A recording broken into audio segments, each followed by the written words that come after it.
Hello and welcome to Murder Analysed. I'm Christina Moore. Now the case today we're going to look at is the Ahluwalia case. So I apologise now, and I don't mean any disrespect by how I pronounce these names.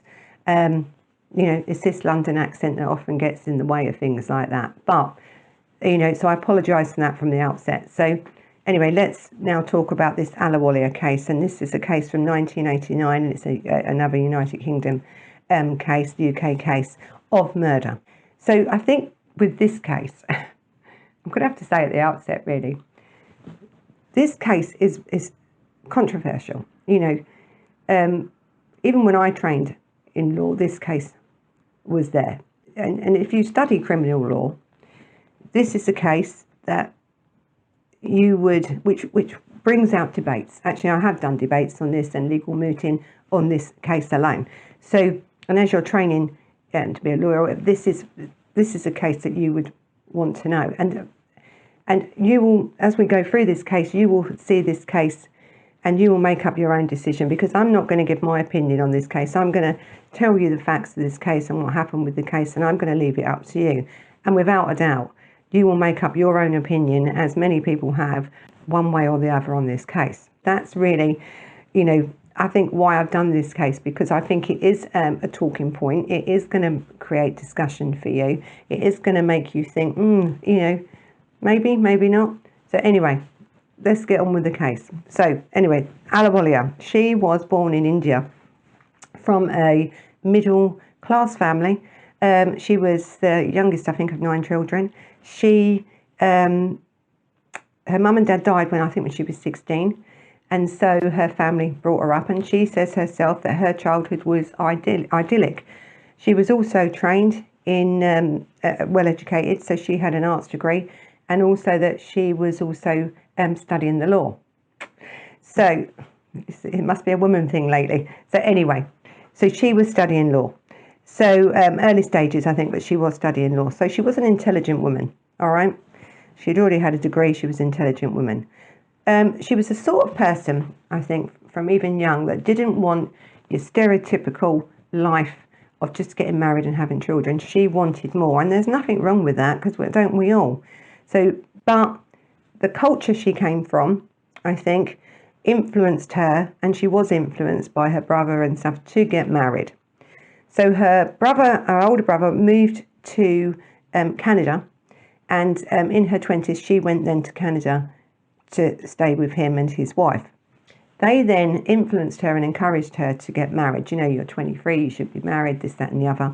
So she then decided, okay, I'll have to get married. Now again, in this culture, these are arranged marriages. So he knew someone in England, UK, and he arranged then for Deepak, who had emigrated himself to United Kingdom in 1971.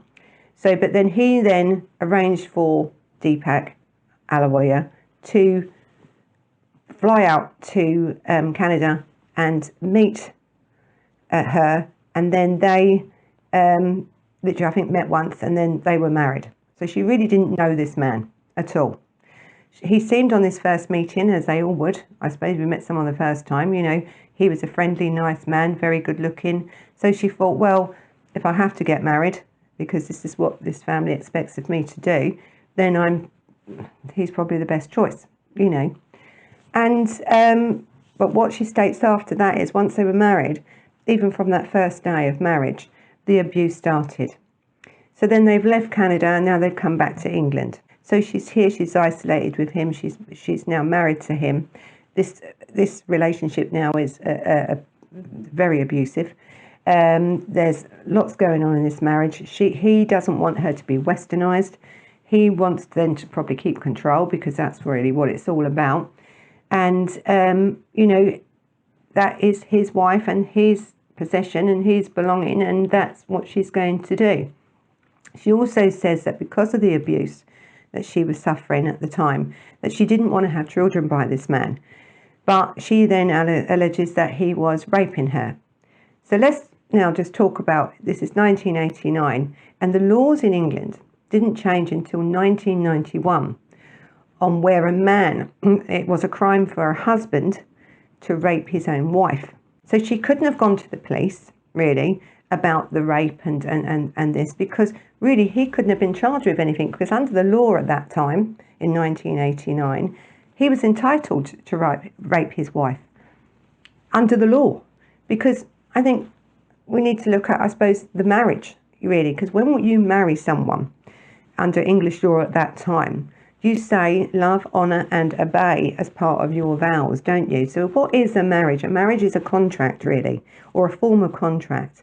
And so that's a very old law, and until 1991 that wasn't changed, okay? Thank God it was. And also the obey part of the marriage ceremony was removed from that, because you no longer have to say it. You can say it if you want to, but it's not a legal requirement for then you to be married. So that was that part. Also in 1989, you've got the law in this country, the police powers in this country to take domestic violence seriously, and also to have the man arrested, not because, you know, when you have a person abusing somebody else, if I then want to press charges against that person, I could have. But at that time, the police didn't have powers, because usually the person being abused won't press charges, right? Because they're going to come back out and it's going to get worse. But now what the police have the powers to do today is to press charges themselves and remove that person from the home. That wasn't happening in 1989. Also, you've got to think with Ahluwalia that she was in this country, didn't speak greatest of English. She was kept away, I suppose, from Western society, and so found it difficult, even though she did, and give her that, she did go to the doctors. She had broken noses, broken tooth, broken fingers, punch mark bruises. She did have that, and she did get restraining orders against him, and that to stop this happening. So she did try. She also ran off, and he would follow her and bring her back, and then the beatings would get worse. So this was evidence there to support her claims of battered wife syndrome, I suppose we should call it, because that's really what it is called. So on the day of the murder, I think it was the 9th of May 1989. It was in the evening time. Deepak had come in, and she said that he was having an affair as well. So he had been on the phone to the woman he was having an affair with. He had then come to her as she was ironing her clothes, ripped her hair back and held the iron to her face, a hot iron to her face. He didn't burn her, but held it there, and wanted money out of her. So he was trying to extort money, wanted money from the family.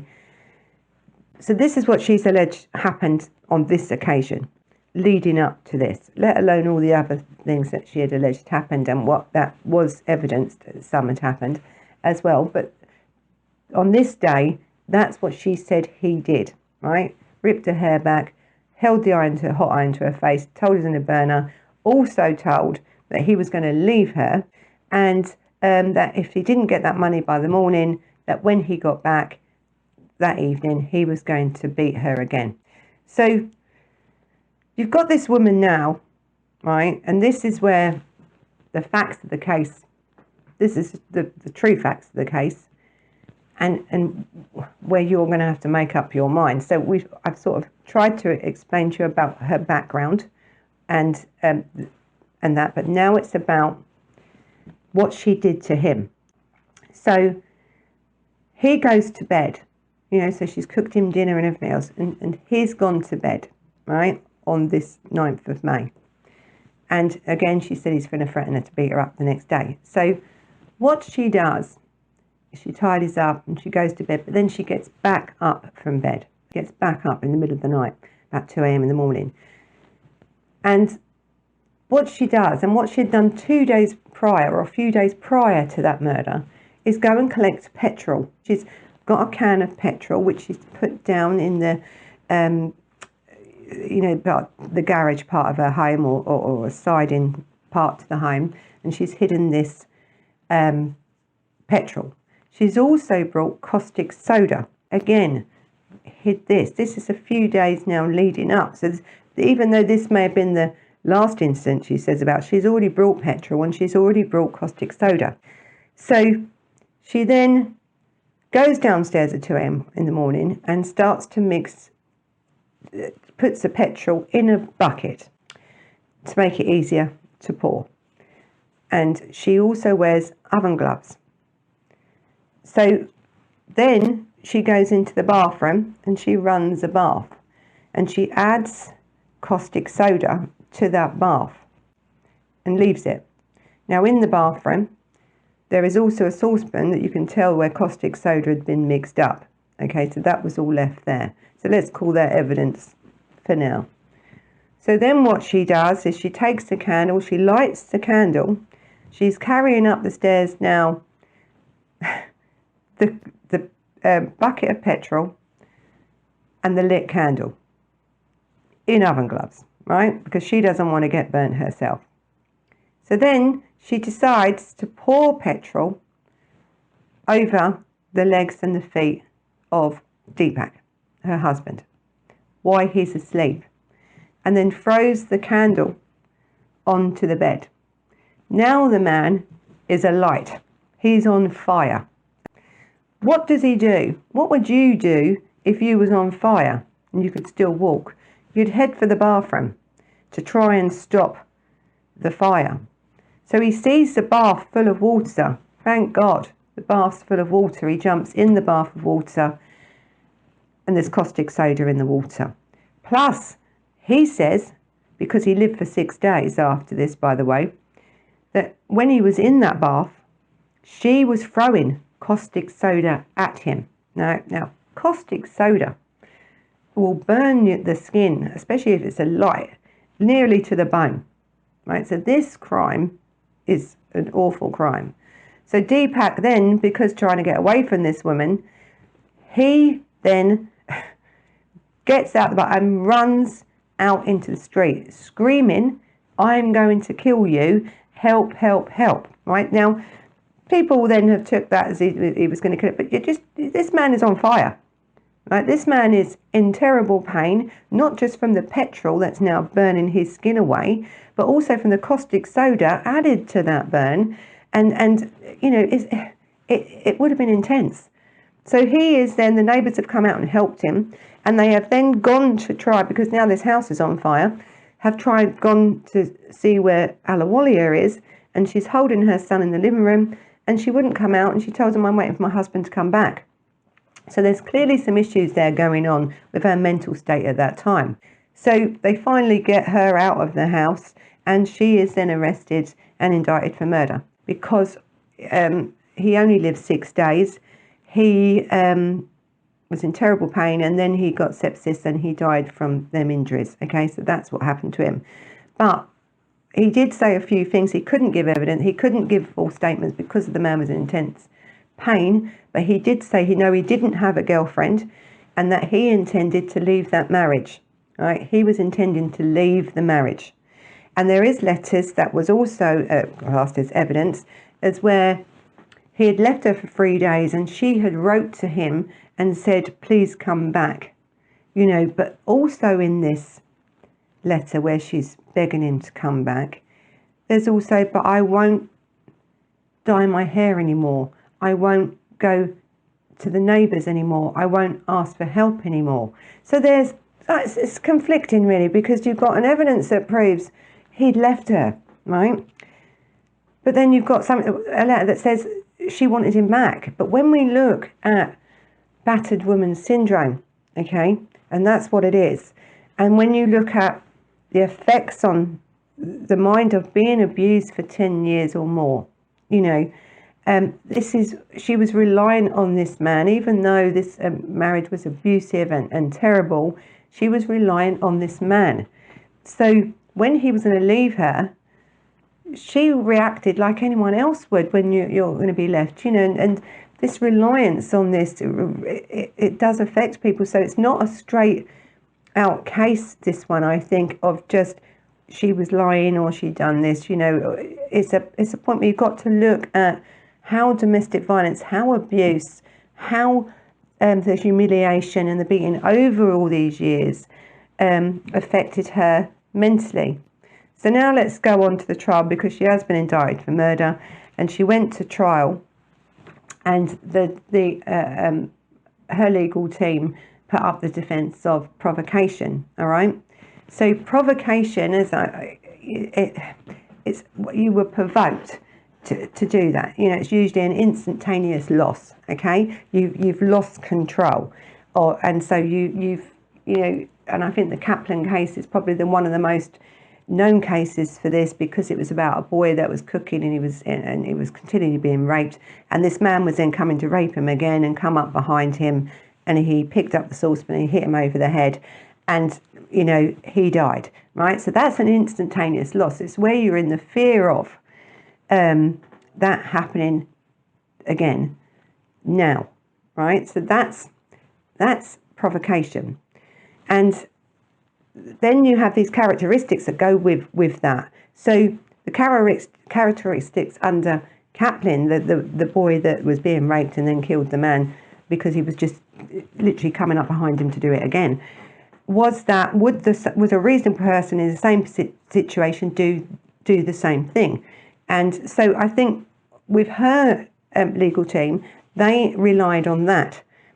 They didn't really look into, and she says this herself, they didn't really look into her mental health state at the time, even though she was under mental health and she was known to have had deep depression and lots going on, and there was doctor's fault, but they never followed that up. So they just went on this partial defence as for this murder as that. Now, the jury then have been advised by the judge to about provocation and also about the characteristics of that. And I think he did what he had to do in that case, because that's what it was. Now, the prosecution, given that, if I was prosecuting this case and you saw this evidence coming in, so let's look at what the prosecution thought. Okay, they thought, we've got a woman that's educated, she's got a degree in the arts, and she's also trained at some point in some law, maybe not all law, but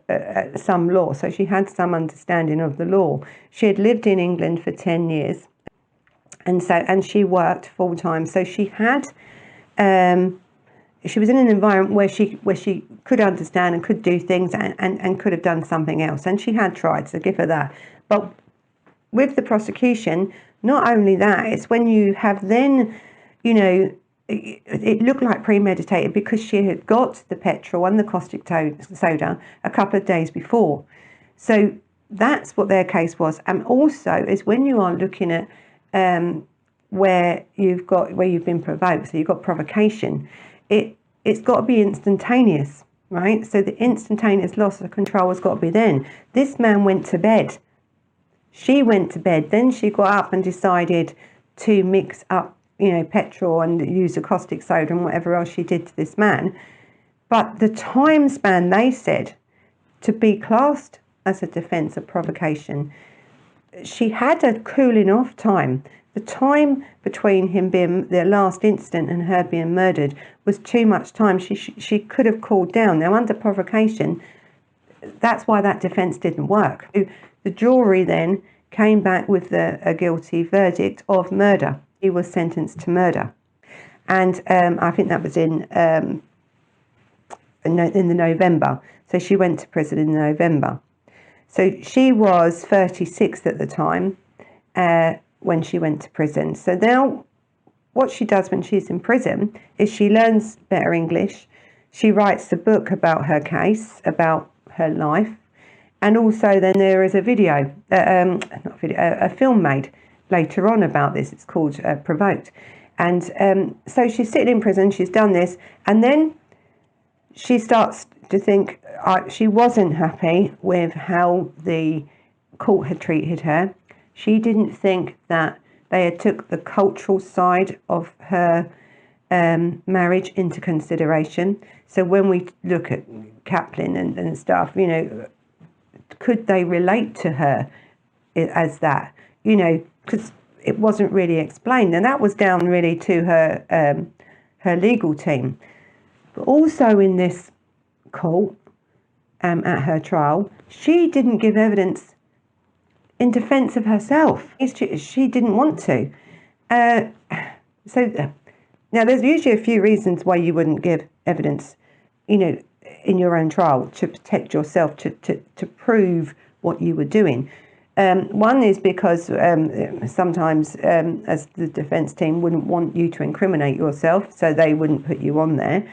The other is you could say no, which she did. She said no because she said that because all this abuse and everything was going to come out in court, but even though that's your defence, she was embarrassed about her family, knowing what had gone on, what she had suffered over these years, the rapes and that. And she would have, without doubt, have been cross-examined by that prosecution.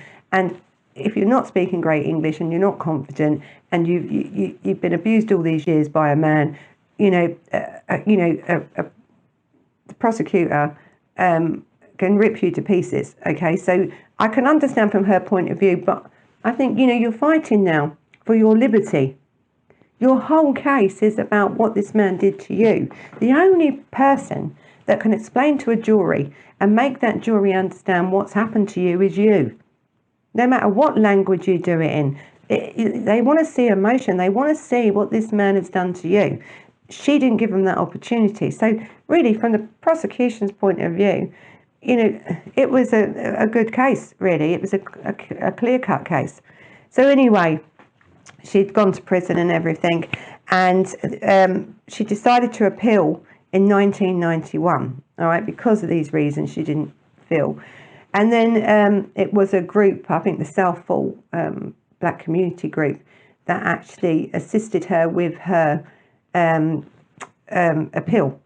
And they were very good. They worked with minority groups, and they felt that there was some way that they could appeal this case. So there was 3 grounds put in for appeal. The first ground was where the judge, yes, he did speak about and he did advise the jury on provocation, and they tried to say that he didn't do it right or he didn't do it to its fullest. That was wrong. He did. And the other part was about the characteristics, that when the judge advised on characteristics, he sort of like shut it down to just being that. He didn't bring in the cultural bits and everything else, and that was also proven that that wasn't correct either. And so the judge then had done nothing wrong. But what they did give the appeal on the third ground was that where her legal team could clearly see, and you could clearly see by the actions, I think, and you could clearly see by her mental state at the time, that they didn't really follow up. They didn't look into her mental health state. They didn't seek to find the evidence. They are her team. They are working as a defence team to get you off and to do whatever they can to help you in giving you a defence or giving some mitigating circumstances and why that offence should be, that charge of murder should be dropped down to manslaughter or whatever else. And they didn't actually tell her about diminished responsibility. So there was a lot of issues there that I think was missed.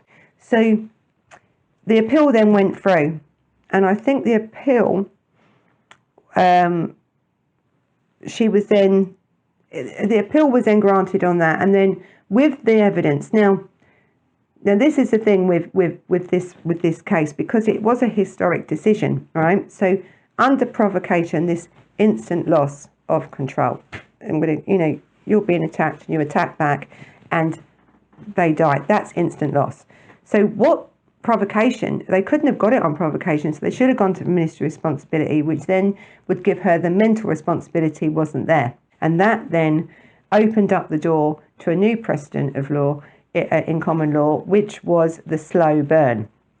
Okay, now slow burn has got nothing to do with how she burnt him nearly alive. It's about how women under certain circumstances, when they have suffered for long periods of time from domestic abuse, don't react the same way as someone like Kaplan, who reacted bang, hit him with the saucepan there. They take a longer time, right? So it's called a slow burn. And I usually say to my students, a slow burn is like when you used to watch the old cartoons and you'd have they'd light the fuse of the bomb and it'd be a long thing and then the bomb would be there and all of a sudden it'd go off. That's what really a slow burn represents. It represents in women a tolerance, I think, for this behaviour, right, from these men. And don't think it's just women that suffer abuse. It's not. It's men as well. But in this case, we're talking about a woman. So the slow burn is where she tolerated this for years. Now, this may have been the last incident, but it wasn't the incident that would have created her to have done that murder in that way, right? She would have been thinking about this, not planning it, but in her mind, how can I escape this? When's this going to stop? This man's even told her he's leaving her. I'm leaving you. But then in her mind, that she's already gone. She's already gone. So the slow burn was brought in from this case. And it's really about women with domestic violence or women that suffer from battered woman syndrome, and how they don't explode in one go, and it isn't instantaneous. It is a long, and it can be over a period of time, and all of a sudden they then react. And so that was how she won her appeal on that. But it is clear, and it should be noted, that in this case, in this appeal, you can't go to court and be charged with murder and then put up a defence. And if that defence doesn't work, then to go and move and try again on a different defence. That is not what this is about. That would never happen. And this is such a historic case because, in a way, I suppose it did happen. They allowed evidence in again, but only because of her team didn't use that evidence, which could have made a difference to the outcome of that trial. So that's really why this appeal was granted and why now this precedent stands in, so we can now, if we have a client that is indicted on murder, we can now use this case and we can look back on this case and use this case when we are planning our murder trial and how we then can help our client and defend a client. You can now use this slow burn because it is in common law and it is there, and this case law is there that we can now use and rely on in court. So this has been the Ahluwalia case. So this will take a little overview of the facts. So she murdered her husband by buying petrol 2 days before, buying caustic soda a couple of days before, hiding them, cooking him dinner on that day. Yes, he abused her, he pulled her hair, he held her iron to her face, he didn't burn her, he held it to her face, he threatened, and she had the threat of the next morning being beaten again because he wanted money or extort money from the family. Then she says the abuse was of rape and humiliation and beatings that went on for 10 years. Then she alleges that she had, and it is actually fact, that she had then tried to run away and she had tried to get help. That didn't work. So that's that part of it. Then it was the way she murdered. And I think the last thing I think that is not helping her case in that way, it is, and why this causes so much controversy, is because she had some legal training. And she had written to his mother and said that she wanted him to burn in a fiery bath, to cause him the same pain and anguish and hurt that he'd caused her over these years. So mentally, you could say diminished responsibility. Anyway, so this has been the case of Ahluwalia, right? 1989. I'm actually going to leave the citation case there for you and the Kaplan case if you're interested in looking further at the legal side of this. Now, so as I said in the beginning, this case causes debates. You could go out and you could mention this case and you're going to have so many different opinions on this case because of the mixture of evidence, right? But as we have come forward in time and we now know more about domestic violence, we know now more about the brain and how the brain copes with that sort of trauma, and it is trauma. You know, if this case come up today, I don't know which way would it go. We've got better defences now, but we don't know, and I don't think you would win it, and I don't think you would lose it. I really don't know. It would matter about the jury, because that's who you're trying to convince. I think if in any trial, if you can give evidence, especially in domestic violence cases, where your personality will come through, where your anguish and your heartache and your trauma that you had suffered would have come through, may have made people look at this case a little bit differently. I think there's that. But I think the main point about this is, with this case, is that domestic violence is a really serious issue. All I can say is, if any of you, man or woman, are suffering from any domestic abuse, go and get help. If they're not going to help you, the person, go to somebody else, but go and get help. You don't need to take it as far as this. You don't need to live like that. So just try and get some help, all right? And also on this, I shall put on the notes and that the English, the UK areas of where you can seek help if you need it. So anyway, this has been the Ahluwalia case. It is a bit of a disturbing case, I think, with how he died, but it's a legal case, really. So for any of you budding lawyers out there, or ones of you training in law, or you're really interested in law, these cases and the citations for the cases that I'm going to put in the notes will help you with that. So again, you know what to do. Thumbs up if you like it. Click that subscribe button, and follow us on Instagram and on Facebook. Just look out for Murder Analysed. So thank you for watching, and until the next time, goodbye.